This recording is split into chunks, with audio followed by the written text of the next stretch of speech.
Gustavo Fring is undoubtedly one of TV's greatest villains of all time. He runs the Los Pollos Hermanos restaurant, which serves delicious curly fries and has a super lab at a laundromat to cook meth at. He also had a personal vendetta against the cartel. However, very little is known about Gustavo Fring's past, and much of his background remains a mystery. It's probable that his name is an alias, since neither the DEA nor Mike Ehrmantraut could even find any record of him prior to arriving in Mexico in 1986. What is known is only things that were explicitly stated by Gus, such as the fact that he was born in 1958 to a very poor family in Chile and lived most of his early life in poverty. At some point, Gus also moved to the capital of Santiago. There, he would meet German businessman Peter Schuler, and the two were able to escape from an unknown situation when they were backed into a wall, and they would become close associates as a result of almost being killed.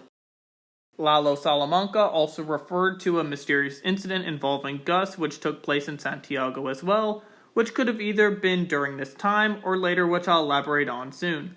Also in Santiago, Gus also met Maximino Arciniega, who was an extremely gifted chemist at this point, and Gus could also afford to pay for Max's university education. Once Gus moved to Mexico, he and Max started a chain of restaurants named Los Pollos Hermanos, and would also develop a high-class strain of methamphetamine.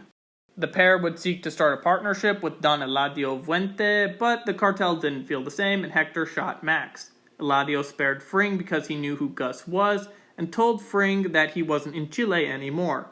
That's all that's given about Fring's origins. However, there's a lot that we can analyze based on what we have. First, Fring had been referred to as Gran Generalissimo by quite a few members of the Salamanca family.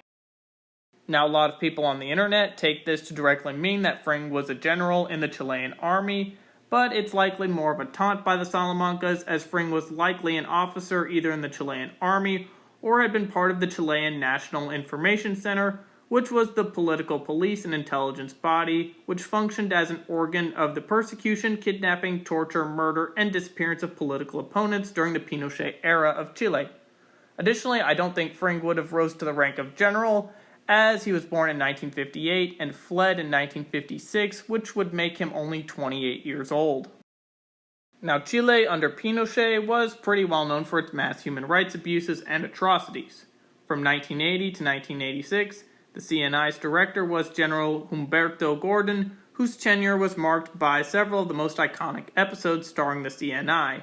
The CNI would be responsible for the assassinations of various former members of the revolutionary left movement in the 80s, in which they used the tactic of false confrontations.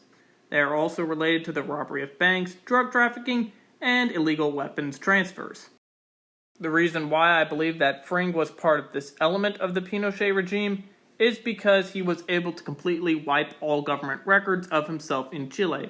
Although he tells Hank that he has no record due to the Pinochet regime's poor record keeping, I'm pretty sure he's lying and had deleted his records when he left in '86.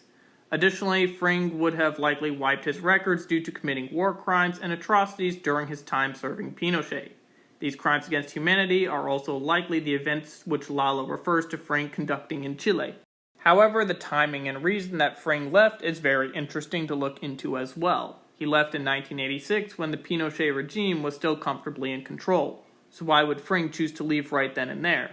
The answer in my view may lay with Peter Schuler and whatever went down in Santiago when the pair had their backs to the wall.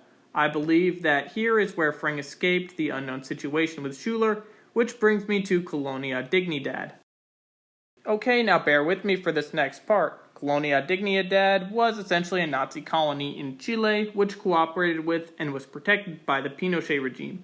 The colony would commit some of the worst human rights abuses imaginable, such as torture, human experimentation, forced disappearances, and a lot of other things that I definitely can't talk about on YouTube, because it would make this video age restricted.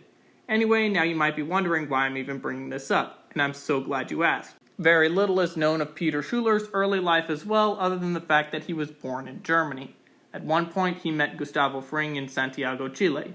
Now, it's possible that Schuler's family moved to Chile to join Colonia Dignidad, and he attempted to escape the colony, which explains why Schuler is in Santiago and being German.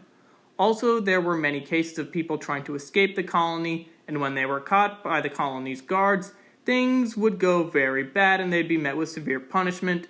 and it's possible that Gus would intervene in the colony's affairs, and both he and Schuler would be stood up against the wall to be shot, but they would have escaped.